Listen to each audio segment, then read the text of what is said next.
교직원에 의한 아동학대 건수가 8,000명이 넘었습니다. 교직원에 의한 아동학대 신고가 접수되면 경기도 교육청은 어떤 움직임을 취하는지가 제가 질문이었는데요. 네. 그 중에 신고를 당한 교사들에게는 어떤 지원이 가는지를 중심으로 설명을 부탁드리겠습니다. 신고를 당한 교사요. 네. 그러니까 아동을 학대했다고 신고당한 교사요. 예. 우선 이제 사실관계도 좀 필요하고 하기 때문에 제일 중요한 거는 우선 교사를 면담하고 이제 그거에 대해서는 만약에 이 교사를 면담했는데 그런 징후가 확실히 있었다 그러면 여러 가지 이제 이 학생하고 분리를 해야 되지 않습니까? 그런 측면에서의 예를 들면 뭐 수업을 교체한다거나 아니면은 만약 담임의 경우에는 담임에 대해서 뭐 조금 교체를 한다거나 하는 거 생각할 수 있는데 아직까지 그런 사례는 없었습니다. 네. 예. 근데 행동 요령으로는 그런 것들이 현재 지금 2023년도 아동학대 예방 및 대처 요령 교육부문 가이드북에 돼 있기 때문에 되게 그거를 준칙으로 해서 하는 것으로 좀 시달이 돼 있습니다. 시간 관계상 교육감님 사전에 제출해 주신 답변 요지서를 바탕으로 네. 질문을 드리겠습니다. 네. 교권보호지원센터가 있다는 걸 아마 아실 겁니다. 예, 교권지원보호센터는 보통 어떤 인력들이 근무하나요? 교권보호지원센터요. 교권보호지원센터에는 이제 전담 변호사나 뭐 주로 이제 변호사가 중심이 될 텐데 이 교권에 대해서 좀 자문해 줄 수 있는 주로 인력입니다만 주로 변호사들이 많이 있습니다. 네, 제가 알아봤을 때는 뭐 장학사님도 계시고 주무관님들도 계시고 그렇죠. 변호사들이 그런 있다고 경우도 들었습니다. 있는데 그래도 되게 이제 법률적인 측면에서의 자문이 많기 때문에 가장 요청이 많은 게 변호사라는 점은 일단은 두 가지 얘기를 드리고 싶은데요. 예. 하나는 거기 계시는 장학사님들이나 주무관님들의 경우에는 아시다시피 순환보직을 하기 때문에 그 업무에 대한 전문성과 지속성을 확보하기 어려운 측면이 있다는 점 지적하고 싶고요. 네. 질문이 이제 하나가 있습니다. 교권보호지원센터 변호사님께서 경찰 조사나 검찰 조사에 동행하십니까? 정확히 어떤 거요? 검찰 조사나 경찰 조사에 동행하시는지 물었습니다. 동행이요. 네. 동행. 지금까지 아마 조사에 동행한 사례는 그렇게 지금 제가 목을 받지 못했는데 해야 된다고 생각합니다. 앞으로. 앞으로는 이제 교권보호지원센터의 예. 변호사들이 예. 경찰 조사나 검찰 조사에 예. 변호사가 동행해서 조력을 해야 된다고 조력을 해야 생각합니다. 된다고 생각합니다. 예. 감사합니다. 예. 화해중재단이 현재 운영되고 있습니다. 네. 교사들이 화해중재 신청을 하기도 하나요? 교사들이요. 네.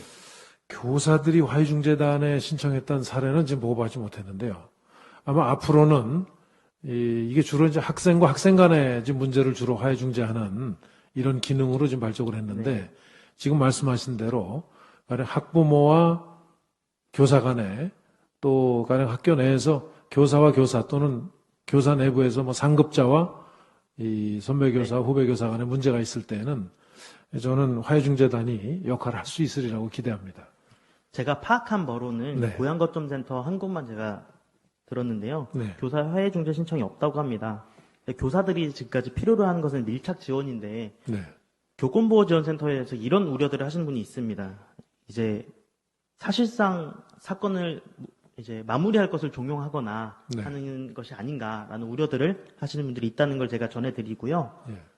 제가 판단하기엔 교권지원센터의 기능이 좀 의미를 잃어가고 있다. 지금 교사들로부터 신뢰를 받지 못하는 교권보호지원센터가 어떤 의미가 있나 네. 이런 아쉬움이 있습니다. 네. 이럴 바에는 교권보호지원센터를 관련된 업무를 중점적으로 시행할 수 있는 뭐 권익공무원을 할 수 있는 기관들이나 아니면 교원단체 등에 위탁해서 업무의 지속성이나 전문성을 확보를 하고 사실 저는 교육청으로부터 독립된 기관이 교권보호 업무를 적극적으로 할 수 있게끔 유도하는 게 필요하다고 생각을 합니다. 왜냐하면 아시다시피 지금 이런 제가 아까 언급했던 사건들 같은 경우는 학부모, 학생들과 교사들 간의 갈등이 생겼을 때 교육청에서 공적으로 이제 교사들을 지원을 하는 것에 대해서 많은 도민들이나 학생들 그리고 학부모님도 우려하실 수 있다고 생각합니다.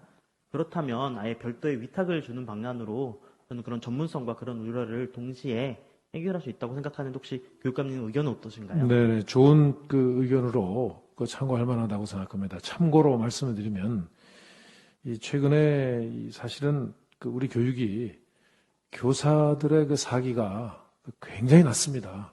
여러 가지 면에서. 그래서 교대 학생들을 혹은 현직 교사들을 상대로 조사한 바에 의하면 20% 정도 외에는 교사를 다시는 택하고 싶지 않다.